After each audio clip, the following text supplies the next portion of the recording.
It's obvious that we don't intervene in many kind of emergency situations because there's too great a risk to our life or limb. But now, what happens when you're in a situation where if you don't act, there could be a risk to your life?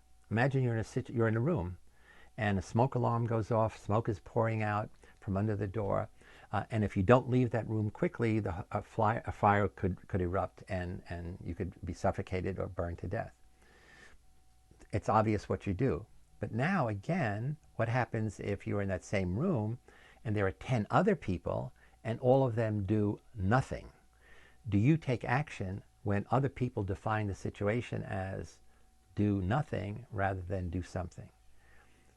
When your life is at stake by following the herd. Behaving differently from your group can make you an outcast. But what would you do if you knew your group was entirely wrong? Would you, for example, sit in a burning room just because everyone else does? This hotel conference suite has been prepared for a focus group discussion on internet shopping. But all is not as it seems. We've been busy.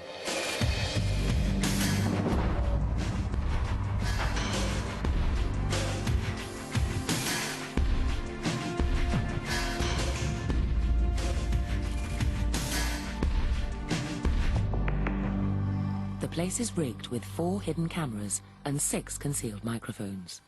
And psychology professor Dominic Abrams is watching from our control room, which we've built in an adjoining suite.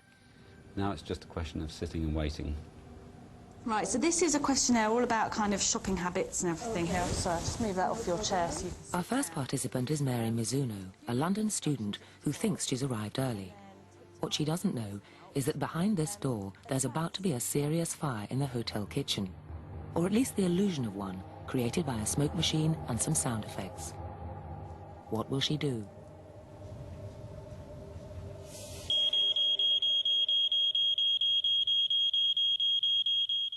She's now noticed the smoke and is concerned. At this point, she decides to investigate to find out what's going on. She's immediately taken responsibility for figuring out what to do.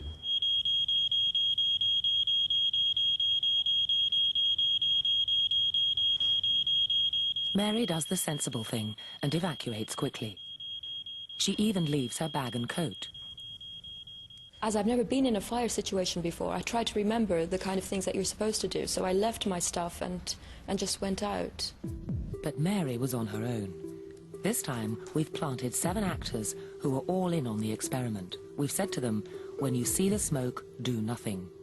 Our second participant is Lauren Heffernan, also a student. What will she do? In this situation, she'll be following a script. The script is partly written in her mind. It's a script which is borrowed from things like sitting exams. Most situations like this have some element of expected or scripted behaviour. But what will happen to her script when we make a slightly unusual situation very unusual? Nothing to start with, so we get her attention. Now, how long before she dashes out of the room?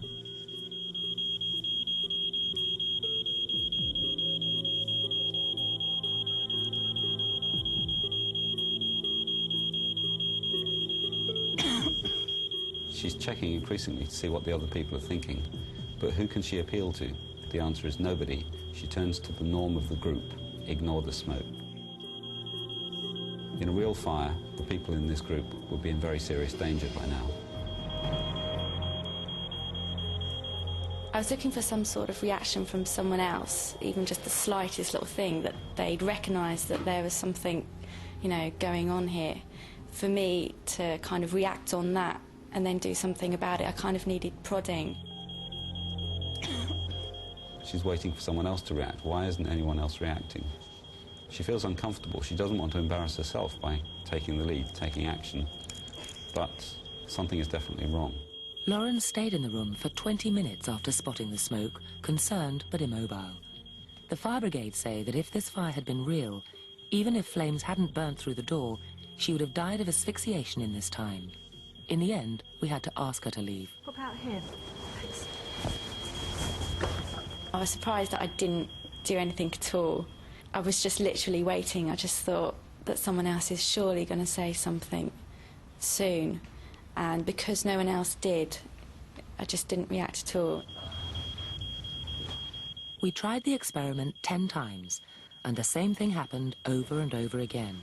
If the person was on their own, they left quickly. If they were in a group of 3 or more, they stayed, rooted to the spot. The average length of time they stayed, 13 minutes. In real fires, people die because of behaviour like this. In 1979, a blaze at Woolworths in Manchester killed 10 people. The fire occurred during the day when the store was occupied by hundreds of people.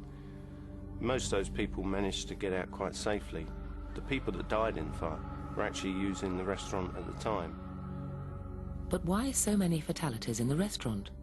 Investigators eventually realised that people simply hadn't evacuated. They'd waited to pay their bills. That was their routine. We go into a restaurant. We sit down, the waiter comes over, we choose a meal, we eat the meal, we pay for the meal, and then we leave the building. That's our script, if you like, for eating a meal. Worse still, everyone was following the same script, and no one wanted to be the only one to stray. One of the main reasons why people died in the Woolworths fire is because they didn't want to be the first to react. They didn't want to stand out for the crowd and went along with the crowd behaviour. Only one person in our experiment didn't go along with the crowd behaviour, artist James McKechnie. What's that coming up from under the table? Is it fire? I don't know.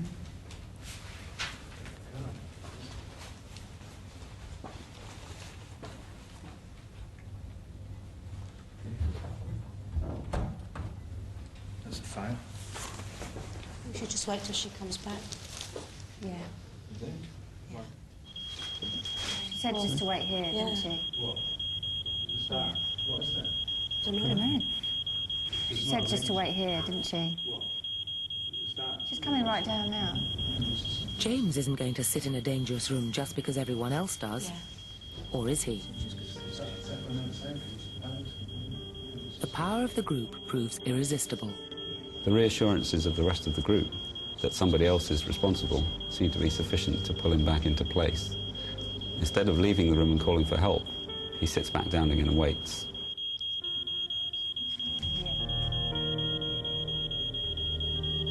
Now everybody's looking at the smoke, but in some ways that gives the group even more influence. After all, if everybody can see the smoke and no one's panicking, well, it would be crazy for him to do it too. James stays in the room for another 10 minutes before finally leaving. In a real fire, he wouldn't have been able. He'd have been unconscious and close to suffocation.